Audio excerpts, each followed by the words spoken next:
Hello. आज मैं बताने वाली हूँ आपके सबसे बड़े फॉलोअर्स के बारे में।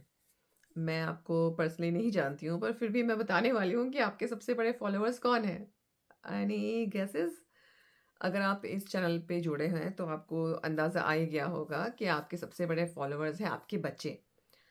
बच्चे जो हैं, वो बचपन से जब जब से वो पैदा होते हैं, तब से आपको ही देख रहे होते हैं कॉन्स्टेंटली और वो अपने एनवायरनमेंट के बारे में, अपनी दुनिया के बारे में आपसे ही सीख रहे होते हैं। क्योंकि वो आप उसके साथ सबसे ज़्यादा करीब होते हो, तो वो सारा का सारा जो है, सारा ज्ञान जो होता है, वो आप ही से ले रहे होते हैं, आपके थ्रू। यहाँ तक कि अपनी आइडेंटिटी भी वो आप ही के थ्रू बिल्ड कर रहे होते हैं। एक और बात आपने सुनी होगी ना कि जब माँ जब यानी जब लेडी प्रेग्नेंट होती है, तो उसको हम बहुत ध्यान से हम रखते हैं। क्यों? क्योंकि वो जो भी महसूस कर रही है, वो बच्चा भी महसूस करता है। कैसे? तो जो उनमें हॉर्मोन्स जो भी सिक्रीट होंगे ना माँ के अंदर, वो हॉर्मोन्स ब्लड के थ्रू उस बच्चे में भी जाएँगे और वो बच्चा भी वैसा ही फ़ील करेगा। तो सोचिए आपका कितना बड़ा इन्फ्लुएंस है। वो तब से शुरू हो गया जब से वो पैदा भी नहीं हुआ है। तो आपकी ज़िम्मेदारी भी कितनी बड़ी है। और एक बार जब बच्चे पैदा हो जाते हैं, तो वो आप ही को देख के, जैसे कि मैंने कहा, सीखते हैं। और आपकी हर एक्शंस, हर बिहेवियर, यानी आपके जो भी वाणी, वर्तन, व्यवहार और सोच, उन सबका असर बच्चों में पे पड़ता है। क्योंकि वो एग्ज़ैक्टली जैसा आप सोच रहे हो या जो जैसा आप कर रहे हो, वैसा ही बच्चे करने लग जाते हैं, क्योंकि वो आपको कॉन्स्टेंटली देख रहे हैं। हमने कई बार सुना होता है ना कि जैसा जैसा बाप वैसा बेटा, जैसे जैसी माँ वैसी बेटी। और इंग्लिश में कहावत है कि Apple doesn't fall of far from the tree.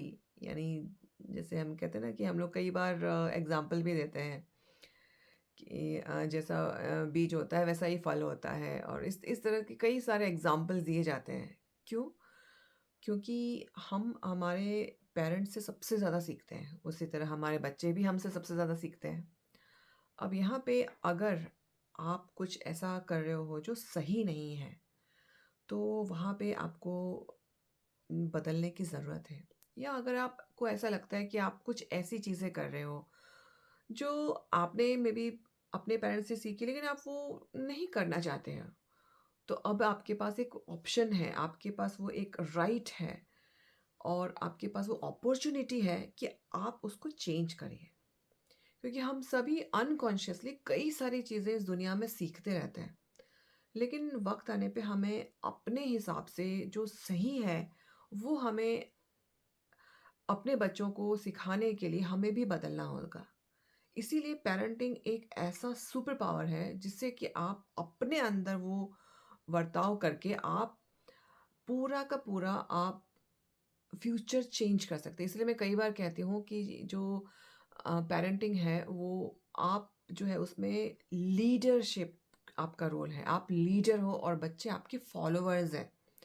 और ये बात बहुत ही इम्पोर्टेंट है कि ये समझना कि मेरी क्या ज़िम्मेदारी है। मैं एक लीडर हूँ और मेरा बच्चा मुझे देख के वही सब कुछ फ़ॉलो कर रहा है। तो कभी-कभी ऐसा होता है कि आप जब देखते हो कि मेरा बच्चा ऐसा क्यों बिहेव करता है, ऐसा क्यों कर रहा है, तो सबसे पहले ये चेक करने पड़ेगा कि क्या मैं तो नहीं वो कर रहा हूँ या मैं तो वो नहीं कर रही हूँ। और उसके अलावा फिर अगर आंसर नो है, तो आप ये देखिए कि कहीं किसी किसी और का इन्फ्लुएंस तो नहीं है। पर पहला हमें अपने आप को देखना पड़ेगा। इसीलिए अपने बिहेवियर, अपने माइंडसेट और अपने अपने एटीट्यूड पे सबसे ज़्यादा ध्यान देने की ज़रूरत पड़ती है एज़ अ पेरेंट। तो आपको ये वीडियो आज का कैसा लगा? और आपको अगर कोई इनसाइट मिल रही हो, तो प्लीज़ लेट मी नो। और अंटिल नेक्स्ट टाइम, आप जब भी अपने बच्चे के साथ कोई भी इंटरेक्शन कीजिए, ध्यान रखिए कि आपका बच्चा देख रहा है और आपको फ़ॉलो कर रहा है।